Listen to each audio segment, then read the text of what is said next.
আসসালামু আলাইকুম, স্বাগত জানাচ্ছি আইটিভির দুপুরের সংবাদে। আপনাদের সঙ্গে থাকছি আমি মাফি রহমান। বঙ্গবন্ধু শেখ মুজিবুর রহমান ও জাতীয় চার নেতার মুক্তিযোদ্ধার স্বীকৃতি বাতিলের খবরটি সঠিক নয়। তারা সবাই মুক্তিযোদ্ধা হিসেবে বিবেচিত হবেন বলে জানিয়েছেন মুক্তিযুদ্ধ বিষয়ক মন্ত্রণালয়ের উপদেষ্টা ফারুক আজম।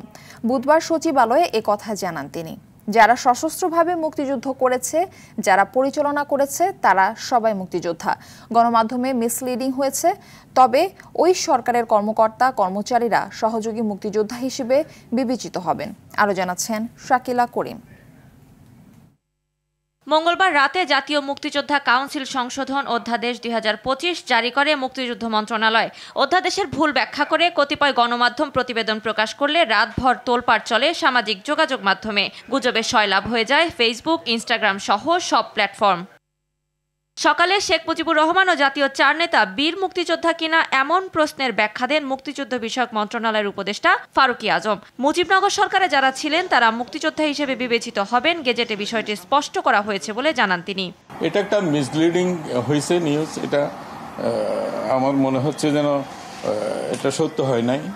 আমরা তো এখানে সুস্পষ্টভাবেই বলা আছে, মুজিবনগর সরকার তো পুরো যুদ্ধটা পরিচালনা করেছে, যুদ্ধ ডিজাইন করেছে, যুদ্ধে কারা যাবে না যাবে সেটা পরিচালনা করেছে। শেখ মুজিবুর রহমান ছিলেন, সৈয়দ নজরুল ইসলাম সাহেব ছিলেন, তাজউদ্দিন সাহেব ছিলেন, মনসুর আলী সাহেব ছিলেন, কামরুজ্জামান সাহেব ছিলেন, খন্দকার মুস্তাক সাহেব ছিলেন।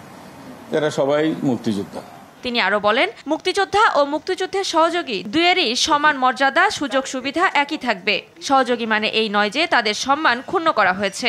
সর্বাঙ্গীনভাবে এইটাকে মর্যাদাশীল করা হয়েছে। এটা এই নয় যে যারা সহযোগী মুক্তিযোদ্ধা হবেন তারা মর্যাদা ক্ষুণ্ণ হয়েছে, এটা মোটেও না, কারণ ওই অবদানও অসাধারণ। তিনি জানান, ১৯৭২ সালে মুক্তিযোদ্ধার যে সংজ্ঞা ছিল সেটি এখন বাস্তবায়ন করেছেন। ২০১৮ ও ২০২২ সালে এটা পরিবর্তন করা হয়। যারা সশস্ত্রভাবে যুদ্ধ করেছে তারা সবাই মুক্তিযোদ্ধা হবেন। শাকিলা করিম, RTV, ঢাকা। অন্তর্বর্তী সরকারের প্রস্তাবিত বাজেট একমুখী, অংশগ্রহণহীন ও গতানুগতিক ধারার, বলছে বিএনপি। গুলশানে দলীয় চেয়ারপারসনের কার্যালয়ে বাজেট নিয়ে দলের পক্ষ থেকে আনুষ্ঠানিক প্রতিক্রিয়ায় একথা বলেন বিএনপির স্থায়ী কমিটির সদস্য আমির খসরু মাহমুদ চৌধুরী। বলেন, রাজনৈতিক সংলাপের মধ্য দিয়ে ন্যূনতম ঐক্যমতের ভিত্তিতে বাজেট প্রণয়ন করার দরকার ছিল। তিনি বলেন, শিক্ষা, স্বাস্থ্য ও কৃষি খাতে বরাদ্দ কমানো উদ্বেগজনক। বাজেটে কালো টাকা সাদা করার সুযোগ রাখায় কর ফাঁকি প্রদানকারীদের পুরস্কৃত করা হয়েছে। অন্যদিকে সাধারণ মানুষের উপর করের বোঝা চাপিয়ে তাদের জীবনযাত্রাকে আরো কঠিন করে তোলা হয়েছে। যে একদিকে মূল্যস্ফীতি, আরেকদিকে আপনার যে জনগণের যে বেতন পায়, যে আয়, তার সাথে আপনার ইনফ্লেশন হায়ার, তাদের ক্রয় ক্ষমতা কমে গেছে, এবং তার উপরে যদি আপনি ট্যাক্সের বোঝা বাড়িয়ে দেন, তাহলে জনগণের যে দৈনন্দিন জীবনে ইতিমধ্যে ২৭ লক্ষ মানুষ হতদরিদ্রের পর্যায়ে চলে গেছে অলরেডি, এবং এইটা তো এই ধারা চলতে থাকলে আরো মানুষ দরিদ্রের সীমার নিচে চলে যাবে। জুলাই আগস্টের মিথ্যা মামলায় হয়রানি চলছেই। নিরীহ মানুষকে অপরাধী বানিয়ে খাটানো হচ্ছে জেল। অনেক ক্ষেত্রে মামলার বাদীরও অস্তিত্ব খুঁজে পাওয়া যায় না। পুলিশ বলছে, মামলায় নাম থাকলেও তদন্ত ছাড়া কাউকে গ্রেপ্তার করা হচ্ছে না। মানবাধিকার কর্মী অ্যাডভোকেট এলিনা খানের মতে, জেলা ভিত্তিক জুলাই আগস্টের মামলার কমিটি করে বাদীর উপস্থিতিতে আসামি শনাক্ত হলে হয়রানি কমে যাবে। জুলাই আগস্ট মামলা বাণিজ্য নিয়ে দীপন দেওয়ানের ধারাবাহিক প্রতিবেদনের আজ দেখুন প্রথম পর্ব। এনজিওতে কাজ করতেন আলামিন। গত বছরের ২৪ নভেম্বর অফিসে যাওয়ার পথে আইনশৃঙ্খলা বাহিনীর তল্লাশির মুখে পড়েন। জানানো হয়, মোহাম্মদপুর থানায় দায়ের হওয়া জুলাই আগস্ট অভ্যুত্থানের মামলায় আলামিনের নাম রয়েছে। মামলায় গ্রেফতার দেখিয়ে পাঠিয়ে দেয়া হয় কারাগারে। এই চাকরিটা যাওয়ার পরে আমি অনেক আর্থিকভাবে পিছিয়ে পড়ি এবং এই মামলার পেছনে আমার অনেক টাকা ক্ষয় হয়ে যায়। এবং এখন আসলে আমার সেভিংস বলতে কিছু নাই। এখনও আমার চাকরি হয়নি, আমি অনেক জায়গায় অ্যাপ্লাই করতেছি এবং যে কোনো জায়গায় অ্যাপ্লাই করতে গেলে একটা ক্লজ থাকে যে আপনার কি কোনো ক্রিমিনাল অফেন্স আছে কিনা। এখন আমি তো আসলে পারতেছি না এই জায়গাটা থেকে বের হইতে। মামলার বাদী জাকির হোসেনের টাঙ্গাইলের ঠিকানার পাশাপাশি ঢাকার ঠিকানাতেও ব্যবহার করা হয়েছে মিথ্যা তথ্য। মোহাম্মদপুরের চাঁদ উদ্যানে এই নম্বরের কোনো বাড়ি নেই। স্থানীয়রাও কেউ চেনে না এই জাকির হোসেনকে। এই বাসার ঠিকানা এরকম কোনো নাম্বার হওয়ার সুযোগ নেই। মামলায় ব্যবহৃত জাকির হোসেনের একটি মোবাইল ফোন নম্বর বন্ধ পাওয়া যায়। নম্বরটি এই মুহূর্তে বন্ধ আছে। অপর নম্বরটি সিরাজগঞ্জের একজন গৃহিণীর। তিনিও মামলার বাদী এই জাকির হোসেনকে চেনেন না। এই নাম্বারটা কি জাকির হোসেনের নাম্বার? না ভাই, অনেকদিন আগে এই নাম্বারে ফোন দিয়ে জাকির ভাই কথা বলছে, জাকির নামে আমরা কাউকে চিনি না। সারা দেশে জুলাই আগস্টের মামলায় ভুগছেন অনেকেই। এ নিয়ে সরকার অনেকবার হুঁশিয়ারি দিলেও কাজের কাজ কিছুই হয়নি। ডিসি, ইউনো, এসপি এবং ওসি এদের সমন্বয়ে দ্রুত কমিটি করা উচিত, সার্চ কমিটি। বাদীকে ডেকে ওই কমিটি তাদের সাথে বসবে যে আপনি যাদের নাম দিয়েছেন এখন বলেন তারা কোথায় কোথায় ছিল, আপনি কিভাবে দেখছেন। তাহলে তো আপনি অর্ধেক মামলা ওখান থেকে শেষ হয়ে যায়, থানা থেকে হয়ে যায়। জুলাই আগস্টের মামলায় ঊর্ধ্বতন কর্মকর্তারা তদারকি করেন বলেও জানান উপপুলিশ কমিশনার তালেবুর রহমান। যে কোনো মামলায় বাদীর লিখিত এজাহারের প্রেক্ষিতে পুলিশ সাধারণত মামলা রেকর্ড করে থাকে। জুলাই আগস্ট পরবর্তী যেসব ঘটনা মামলা হয়েছে সেসব মামলার ক্ষেত্রেও তার ব্যতিক্রম নয়। মামলায় যেহেতু বাদী লিখিত আবেদন করে থাকেন সে অনুযায়ী আমাদের মামলাটা নিতে হয়। মামলায় কাউকে এজাহারমুক্ত করা বা এজাহার থেকে বাদ দেওয়া এই বিষয়ে পুলিশ কখনোই কোনোভাবে বাদীকে প্রভাবিত করে না। নিরীহ কেউ যেন হয়রানি না হন সে ব্যাপারে এখন আরও সতর্ক বলেও জানান তিনি। দীপন দেওয়ান, RTV, ঢাকা। এদিকে জুলাই অভ্যুত্থানে আহতদের মিথ্যাবাদী বানিয়ে মামলা বাণিজ্যের অভিযোগ উঠেছে গাজীপুর মহানগর বিএনপির সাবেক যুগ্ম সাধারণ সম্পাদক জিয়াউল হক স্বপনের বিরুদ্ধে। ভুক্তভোগীরা বলছেন পদ না থাকলেও বিএনপির নাম ভাঙিয়ে এসব অপরাধ করছেন তিনি। তবে অভিযোগ অস্বীকার করে নিজেকে নির্দোষ দাবি করেন স্বপন। এ বিষয়ে তদন্ত সাপেক্ষে ব্যবস্থা নেওয়ার আশ্বাস পুলিশের। টঙ্গী প্রতিনিধি তরিকুল ইসলাম তারেকের পাঠানো তথ্যচিত্রে বিস্তারিত জানাচ্ছেন আব্দুল হামিদ। একসময় ছিলেন গাজীপুর মহানগর বিএনপির যুগ্ম সাধারণ সম্পাদক, পরে দল পাল্টে কাজ করেন আওয়ামী লীগের জন্য। তবে 5 আগস্টের পর বিএনপির নাম ভাঙিয়ে জুলাই আন্দোলনে আহতদের পরিবারের সদস্যদের দিয়ে মিথ্যা মামলায় আওয়ামী লীগ নেতাকর্মীদের পাশাপাশি টার্গেট করেন স্থানীয় ধনী ব্যক্তিদের। পরে সেই মামলা থেকে তাদের নাম বাদ দেওয়ার কথা বলে দাবি করেন মোটা অঙ্কের টাকা। 2-3টা মামলা দিছে, এরপর আবার একটা হত্যা মামলা দিছে 6 তারিখে না 7 তারিখে একটা হত্যা মামলা দিছে 5 আগস্টের পরে দিয়ে। তার আব্বুকে ফোন দেওয়ার পরে বলতেছে যে আমাকে 10 লাখ টাকা দিতে হবে, না দিলে কিন্তু এই মামলায় ঢুকাই দিবে, আওয়ামী লীগের মামলায় ঢুকাই দিবে। অভিযোগ আছে বিএনপি নেতাদেরও বিভিন্ন মামলায় ফাঁসিয়ে অর্থ দাবি করার। আমি মোহাম্মদ মুরাদ হোসেন বকুর, গাজীপুর সিটি কর্পোরেশনের 50 নং ওয়ার্ডের বিএনপির সদস্য। আমাকে একদিন হঠাৎ করে স্বপন ফোন দিয়ে বলে যে তোমার নামে একটা মার্ডার মামলা হবে। ছাত্রদলের সাথে জড়িত আমি। 5 আগস্টের পরে সে আমাকে 6টা মামলা দিয়েছে, মার্ডার কেসের আসামি সহকারে 6টা মামলা দিয়েছে। আমি চাই এই স্বপনের বিচার হোক। তবে সব অভিযোগ অস্বীকার করে নিজেকে নির্দোষ দাবি করেন জিয়াউল হক স্বপন। আমার বিরুদ্ধে নিউজ হয় তাহলে মামলা দিয়ে লাভ কি ভাই? এটা মামলা ইনকোয়ারিতে যদি তাদের নাম, তারা যদি ভালো মানুষ হয়ে থাকে তাদের নাম বাদ যাবে। আর কারো কাছে চাঁদা পেয়েছে কিনা, কেন তারা আমার নাম বলে, এটা একটা হাস্যকর ব্যাপার। মামলা বাণিজ্য নিয়ে একাধিক অভিযোগ থাকলেও উপযুক্ত প্রমাণ না থাকায় অভিযুক্তদের আইনের আওতায় আনা সম্ভব হচ্ছে না বলে জানান গাজীপুর মেট্রোপলিটন পুলিশের উপপুলিশ কমিশনার NM নাসির উদ্দিন। আসামিদের সংশ্লিষ্টতা যাচাই বাছাইয়ের ক্ষেত্রে আমরা সেটা বিবেচনা করে তারপরে আসামি গ্রেপ্তারে অগ্রসর হয় এবং ওই বিষয়গুলো আমাদের মাথায় আছে যে নিরীহ কেউ এই ভিতরে জড়ানো হয়েছে কিনা। চাঁদাবাজি, মামলা বাণিজ্য ও হয়রানির অভিযোগে টঙ্গী পূর্ব থানায় স্বপনের বিরুদ্ধে 2টি মামলা সহ একাধিক লিখিত অভিযোগ রয়েছে। তদন্ত সাপেক্ষে তার বিরুদ্ধে দ্রুত আইনানুগ ব্যবস্থা গ্রহণের দাবি ভুক্তভোগীদের। আব্দুল হামিদ, RTV। ঈদুল আজহার লম্বা ছুটিতে প্রিয়জনের সঙ্গে ঈদ উদযাপন করতে রাজধানী ছাড়ছেন লাখো মানুষ। বিগত কয়েক দিনের তুলনায় কমলাপুর রেল স্টেশনে যাত্রী চাপ বেড়েছে। সড়ক পথেও একই অবস্থা। তবে যাত্রা স্বস্তি হওয়ায় সবার চোখে মুখে ছিল স্বস্তির ছাপ। আর যাত্রা স্বস্তিদায়ক করতে কাজ করছে আইন শৃঙ্খলা বাহিনী। GM মাহমুদকে সঙ্গে নিয়ে দীপ্তচন্দ্র পালের রিপোর্ট। ঈদুল আজহার আগে সরকারি কর্মকর্তা কর্মচারীদের শেষ কর্মদিবস বুধবার। বৃহস্পতিবার থেকে শুরু হচ্ছে টানা ছুটি। 14 জুন পর্যন্ত টানা 10 দিন ছুটি কাটাবেন সরকারি চাকরিজীবীরা। লম্বা এই ছুটিতে ঈদ উদযাপন করতে ঢাকা থেকে সড়ক ও রেলপথে বেড়েছে ঘরমুখো মানুষের ভিড়। বুধবার ঈদযাত্রার পঞ্চম দিনে ভোর থেকে যাত্রী চাপ রয়েছে রাজধানীর কমলাপুর রেল স্টেশনে। দিনের শুরুতে ভোর 4:45টায় প্রথম ট্রেন প্ল্যাটফর্ম ছাড়ে। টিকিট সংগ্রহ নিয়ে কিছু অভিযোগ থাকলেও ভোগান্তিহীন ঈদযাত্রায় খুশি যাত্রীরা। আমি আমার দাদু বাসায় যাচ্ছি, বাড়িতে যাব, অনেক ঘোরাঘুরি করব, আমাদের ফ্যামিলির সাথে আনন্দ করব।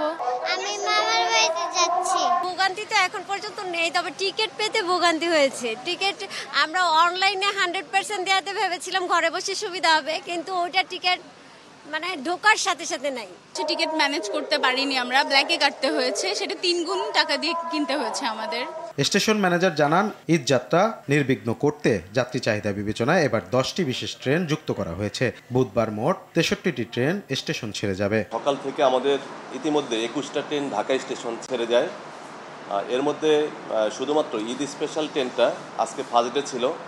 ইলেকট্রিক ডিআরএস এর কারণে ট্রেনটা 30 মিনিট বিলম্বে অর্থাৎ 10টায় ছেড়ে গেছে। ঈদযাত্রায় আমাদের যাত্রীদের সুবিধার্থে 10টি স্পেশাল ট্রেন পরিচালনা করা হচ্ছে। ট্রেনের মতো বাসেও ছিল কর্মজীবী মানুষের ভিড়। বাড়তি ভাড়া আদায়ের অভিযোগ ছাড়া স্বস্তির যাত্রা ছিল সড়ক পথে। 500 টাকা বলতেছে, ভাড়া নিতে ওরা 700 নয় 1000 কমে না। এদিকে অতিরিক্ত ভাড়া নেওয়ার অভিযোগে রাজধানীর আব্দুল্লাহপুর বাস স্ট্যান্ড থেকে 2 জনকে আটক করে সেনাবাহিনী। পরে তাদের উত্তরা পশ্চিম থানায় হস্তান্তর করা হয়। আপনাদের কাছ থেকে 510 টাকার বেশি কেউ ভাড়া নিয়েছে কিনা, তারা ভাড়া নিয়েছে কিনা, আপনারা কেউ এক্সট্রা পে দিয়েছেন কিনা কাইন্ডলি আমাকে জানান। এছাড়া নদীপথে প্রিয়জনদের সঙ্গে ঈদ পালন করতে রাজধানী ছাড়ছে দক্ষিণাঞ্চলবাসী। দীপ্তচন্দ্র পাল, RTV, ঢাকা। দর্শক, ঈদে ঘরে ফেরা মানুষের খবর জানাতে কমলাপুর রেল স্টেশন থেকে যুক্ত হচ্ছেন সহকর্মী GM মাহমুদ। মাহমুদ, কমলাপুর স্টেশনে ঘরে ফেরা মানুষের ভিড় কেমন দেখছেন এবং শিডিউল বিপর্যয় রয়েছে কিনা জানাবেন।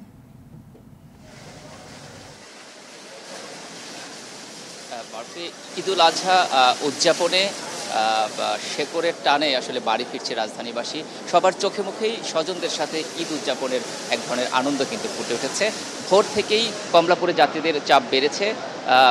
ভোর 4:45টায় কিন্তু প্রথম ট্রেন এই প্ল্যাটফর্ম ছেড়ে গিয়েছে। এ পর্যন্ত 26টি ট্রেন কমলাপুর রেল স্টেশন থেকে দেশের বিভিন্ন জায়গায় কিন্তু ছেড়ে গিয়েছে, আমরা এমন তথ্য পেয়েছি। এবং আজ কিন্তু 63টি ট্রেন এই কমলাপুর রেল স্টেশন ছেড়ে যাবে এমনটি জানিয়েছেন স্টেশন ম্যানেজার।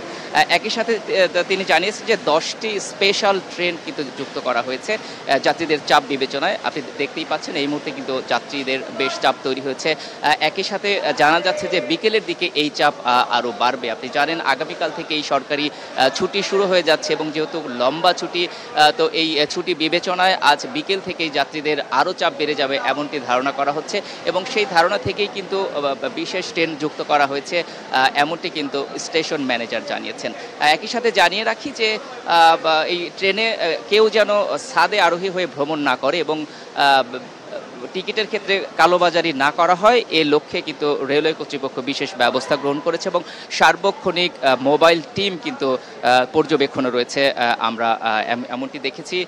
একই সাথে কিন্তু রেলওয়ে কর্তৃপক্ষ নিরাপত্তাজনিত ব্যাপারেও খুব সতর্ক রয়েছে। যাত্রীদের যে উপস্থিতি দেখছেন সবার চোখে মুখে কিন্তু আসলে আনন্দের যে একটা প্রতিচ্ছটা সেটি কিন্তু আমরা দেখতে পাচ্ছি।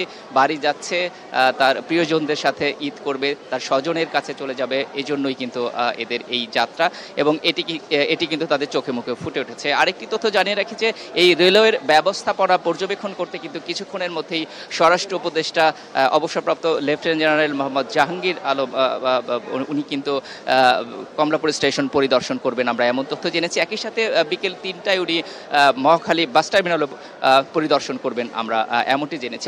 অর্থাৎ এই ঈদ যাত্রা যেন নির্বিঘ্ন হয় এবং সবাই যেন সুন্দর মতো ঈদ উদযাপন করতে পারে সেই লক্ষ্যে কিন্তু সরকারের যথেষ্ট ভালো ব্যবস্থাপনা রয়েছে এবং যাত্রীরাও। আপনি আমাদের সঙ্গে যুক্ত থাকুন, পরবর্তী সংবাদে আপনার সাথে আবার আমরা সংযোগ স্থাপন করব। এদিকে ঈদ ঘনিয়ে আসায় ঢাকা টাঙ্গাইল মহাসড়কে গণপরিবহন ও পশুবাহী গাড়ির চাপ বেড়েছে। সকাল থেকে সাধারণ মানুষ ঈদ পালন করতে ছুটে যাচ্ছেন বাড়ি। যাত্রীদের নিরাপত্তা ও মহাসড়কে চন্দ্রা ত্রিমোড় এলাকা যানজটমুক্ত রাখতে কাজ করছেন সেনাবাহিনীর সদস্যরা। আজ থেকে শিল্প কলকারখানা অধ্যুষিত এলাকায় ছুটি ঘোষণার পর মহাসড়কে চন্দ্রা এলাকায় তীব্র যানজটের আশঙ্কা করছেন আইনশৃঙ্খলা বাহিনী ও চালকরা।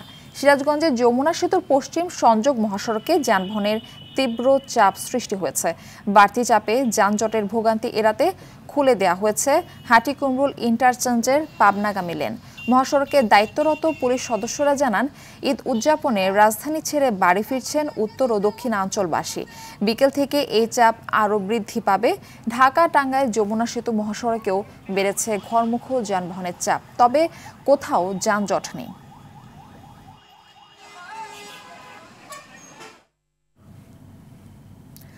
দর্শক, মহাসড়কের সবশেষ পরিস্থিতি সম্পর্কে জানাতে ঢাকা টাঙ্গাইল মহাসড়কের চন্দ্রা থেকে আমাদের সঙ্গে যুক্ত হচ্ছেন সহকর্মী কামাল হোসেন বিপ্লব। বিপ্লব, মহাসড়কে এই মুহূর্তে চাপ কেমন দেখছেন এবং সংশ্লিষ্ট কর্তৃপক্ষের কোনো তদারকি দেখছেন কিনা সেখানে জানাবেন।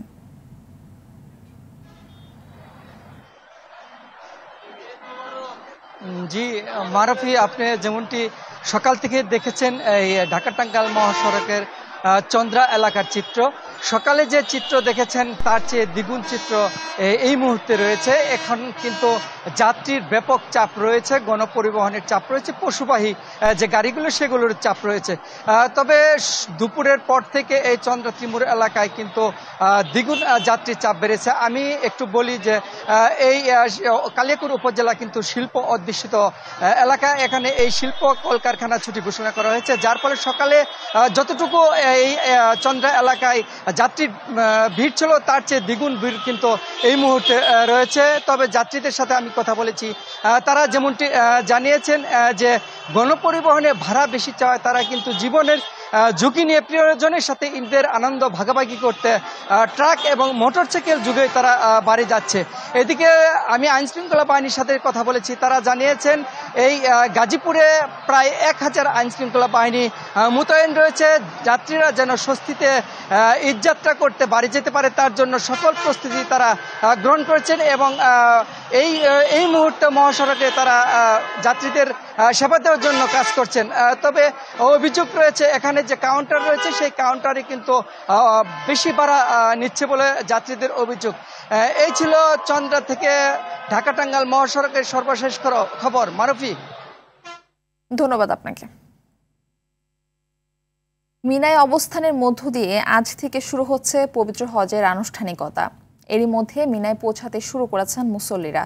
লাব্বাইক আল্লাহুম্মা লাব্বাইক ধ্বনিতে মুখরিত মিনা উপত্যকা। স্থানীয় সময় মঙ্গলবার রাতে ইহরাম মক্কা থেকে মিনার উদ্দেশ্যে রওনা হন ধর্মপ্রাণ মুসলমানরা। মিনায় রাত্রি যাপন শেষে বৃহস্পতিবার রওনা হবেন আরাফাতের ময়দানের উদ্দেশ্যে। সেখানে অনুষ্ঠিত হবে হজের খুতবা। ইমতিয়াজ আহমেদের রিপোর্ট।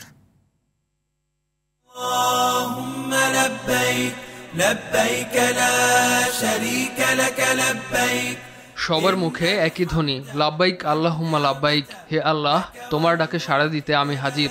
আমার সবকিছু তোমার কাছে সমর্পণ করতে এসেছি।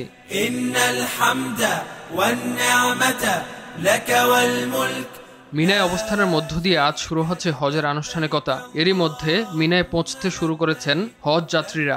নিয়ম অনুযায়ী 7 জিলহজ স্থানীয় সময় মঙ্গলবার সন্ধ্যার পর মক্কার পবিত্র মসজিদুল হারাম থেকে হজের নিয়ত করে মিনার উদ্দেশ্যে রওনা হন তারা। মিনায় যাত্রী যাপন শেষে ধর্মপ্রাণ মুসলমানরা বৃহস্পতিবার রওনা হবেন আরাফাতের ময়দানের উদ্দেশ্যে। সেখানে অনুষ্ঠিত হবে হজের খুতবা।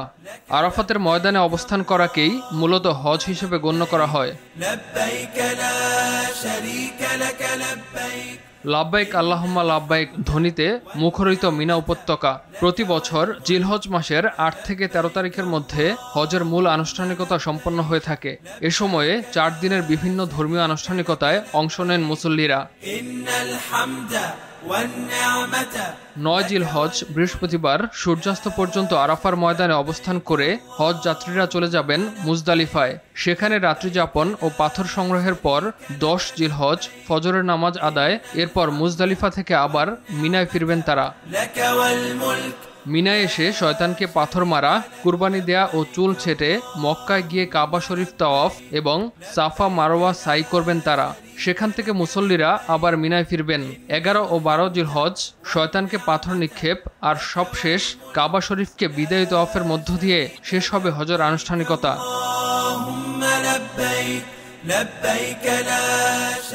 চলতি বছর হজের ঐতিহাসিক খুতবা প্রদান করবেন বিশিষ্ট ইসলামিক স্কলার শেখ সালেহ বিন হুমাইদ। এবার বিশ্বের নানা প্রান্তের প্রায় 15 লাখ মুসল্লি হজ পালন করছেন। মুসল্লিদের হজ পালন নির্বিঘ্ন করতে কড়া নিরাপত্তা ব্যবস্থা নিয়েছে সৌদি সরকার। ইমতিয়াজ আহমেদ, RTV। কোরবানির মাত্র 2 দিন বাকি থাকলেও এখনও জমেনি রাজধানীর পশুহাট। ক্রেতা শূন্য হাটেও বাড়তি দাম হাঁকানোর অভিযোগ ক্রেতাদের, আর তাই দর যাচাই করেই হাট ছাড়ছেন তারা। অন্যদিকে দুর্যোগপূর্ণ আবহাওয়া আর ক্রেতা সংকটে হতাশ বিক্রেতারা। তবে শেষ সময়ে হাট জমে ওঠার আশা তাদের। এদিকে হাট জীবাণুমুক্ত রাখতে সুরক্ষা বুথের মাধ্যমে কাজ করে যাচ্ছে ডেটল। আব্দুর রহিমের রিপোর্ট। ঈদুল আজহাকে কেন্দ্র করে সারা দেশ থেকে রাজধানীর হাটে আসতে শুরু করেছে কোরবানির পশু। হাটে পর্যাপ্ত গরু ছাগল থাকলেও প্রত্যাশা অনুযায়ী মিলছে না ক্রেতার দেখা, ফলে ব্যাপারীদের কপালে চিন্তার ভাঁজ। তবে 2-1 দিনের মধ্যেই বেচাকেনা জমবে বলে প্রত্যাশা বিক্রেতাদের। আজ 2 দিন হলো এই যাবত বগুড়া একটা বেচাকেনা করতে পারি নাই, দামদার বলতেছে স্বাভাবিকভাবে। আমাদের এক্সপেকটেশন যেটা চাওয়া দামের মতো আমরা পাচ্ছি না, অনেক কম বলতেছে। সামান্য 3 দিন আছে, 3 দিনে দেখা যায় কি হয়, আল্লাহ পাক কি করে। ক্রেতারা বলছেন গত বছরের তুলনায় কোরবানির পশুর দাম এবার বেশি, ফলে পছন্দের পশু কিনতে অনেক হিসেব কষতে হচ্ছে তাদের। 2 দিন আগে গেছিলাম গাবতলী, তখন অনেক চাচ্ছিল বেশি। গরুর দাম তো আসলে গতবারের থেকে অনেক বেশি, মনে হয় না আজকে কিনতে পারবো যে ধরনের যা দাম ওনারা চাচ্ছে। বিক্রেতারা এখনো গরুর দাম ধরে রেখেছে, এই দাম থাকলে আমার মনে হয় ওনাদের অনেক গরু ফিরিয়ে নিতে হবে। একে তো বেচা বিক্রি কম, তার উপর গত কয়েকদিনের বৈরী আবহাওয়ায় বিপাকে পড়ছেন খামারি ও ব্যবসায়ীরা। এখন আমাদের একটা গরু বিক্রি হয়েছে, তো আশা করি আজকে বিকেল থেকে গরু বেচা শুরু হয়ে যাবে। আনুমানিক এর চাইয়ে 20-30 হাজার কম করে ঠিক আছে দাম বলে যাইতেছে। এদিকে জমে থাকা বৃষ্টির পানি ও কাদা থেকে হাটে খুব সহজেই ছড়াচ্ছে নানান জীবাণু, আর এ থেকে সুরক্ষার জন্য পরিচ্ছন্নতা কার্যক্রমের পাশাপাশি হাত পা ধোয়ার এবং নিরাপদ খাবার পানির ব্যবস্থা করেছে ডেটল। আমাদের উদ্দেশ্য মানুষকে একটি পরিষ্কার পরিচ্ছন্ন এবং জীবাণুমুক্ত কোরবানি হাট উপহার দেয়া। কোরবানি হাট বলে আমাদের মধ্যে একটি চিন্তা কাজ করে যে নোংরা অপরিচ্ছন্ন একটি জায়গা, এই ধারণাটাকে আমরা পরিবর্তন করতে চাই। আমরা চাই আপনি পশু নিয়ে যান, জীবাণু নয়। সুরক্ষিত কোরবানির হাট বাস্তবায়নে ডেটলের উদ্যোগে সহযোগী হিসেবে কাজ করছে RTV ও ঢাকা উত্তর city corporation. Abdur Rahim, RTV, Dhaka.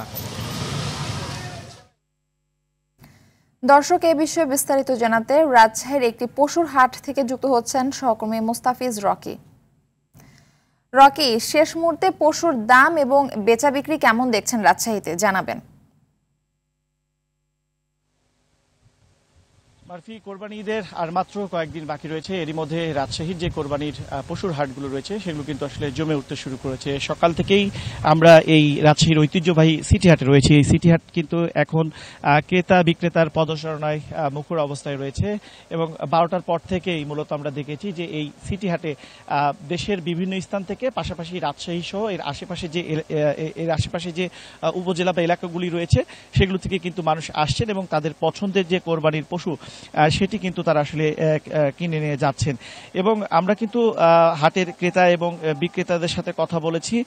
তারা কিন্তু আসলে যেটি আমাদেরকে জানিয়েছেন যে এবারে যে দামের যে বিষয়টি সেটি নিয়ে তারা অনেকটা স্বস্তি প্রকাশ করেছেন। এবং আমরা যেটি আসলে তাদের সঙ্গে কথা বলে দেখেছি যে হাটে মাঝারি ধরনের যে গরুগুলো সেগুলো কিন্তু এখন বেশি দেখা যাচ্ছে এবং ক্রেতাদের পছন্দের তালিকায় কিন্তু মাঝারি সাইজের যে গরু সেটি কিন্তু রয়েছে এবং এসব গরুর মূল্য 1 লাখ থেকে 1,20,000 টাকা এবং একটু এর থেকে বড় যে সাইজ গরু রয়েছে সেগুলো 2 থেকে 2.5 লাখ টাকার মধ্যে আসলে পাওয়া যাচ্ছে।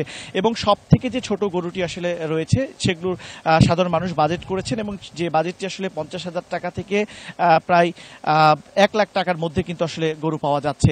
এক কথায় বলা যায় যে যেহেতু এবার আপনি জানেন যে ভারতীয় গরু তেমনভাবে হাটে প্রবেশ করতে পারেনি, সেক্ষেত্রে গরুর যে চাহিদা সেটি কিন্তু রাজশাহীতে অনেক বেশি। এবং আমরা সরকারি যে তথ্য আমাদের কাছে রয়েছে, এবার রাজশাহীতে 3,81,000 কোরবানি পশুর চাহিদার বিপরীতে 4,73,000 কোরবানি পশু প্রস্তুত রয়েছে। এবং এই যে ব্যাপারীদের হাত ঘুরে উদ্বৃত্ত 91,000 কোরবানির যে পশু সেটি কিন্তু দেশের বিভিন্ন প্রান্তরে কিন্তু আসলে চলে যাচ্ছে। কারণ এবার কিন্তু চাহিদার থেকেও আমরা দেখেছি যে অতিরিক্ত যে গরু সেটি কিন্তু আসলে অন্যান্য জেলায় কিন্তু আসলে যে চাহিদা সেটি কিন্তু আসলে পূরণ করছে। এছাড়াও আমরা দেখেছি যে হাটের যে সার্বিক যে নিরাপত্তা ব্যবস্থার যদি কথা বলি। ধন্যবাদ, আপনি আমাদের সঙ্গে সংযুক্ত থাকুন। দক্ষিণ কোরিয়ার প্রেসিডেন্ট নির্বাচিত হয়েছেন লি জায়ে মিয়াং।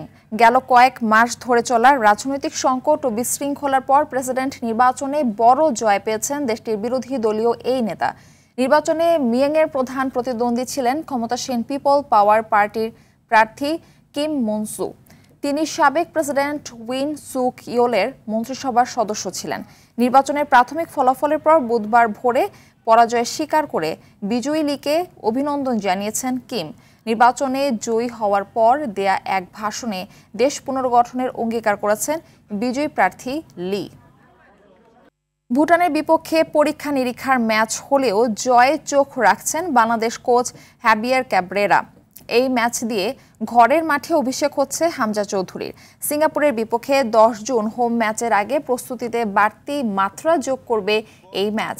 এদিকে বাংলাদেশের বিপক্ষে জয় নিয়ে ফিরতে চায় ভুটান। ন্যাশনাল স্টেডিয়ামে ম্যাচ শুরু আজ সন্ধ্যা 7টায়। আত্মবিশ্বাসী ভক্তরা যা কিনা স্পর্শ করেছে হাবিয়ার ক্যাব্রেরাকে, বাংলাদেশকে এগিয়ে রাখছেন ভুটান দলের। দুপুরের সংবাদ এ পর্যন্ত। জেলার সংবাদ বিকেল 4:45টায় দেখার আমন্ত্রণ রইল। ধন্যবাদ সবাইকে।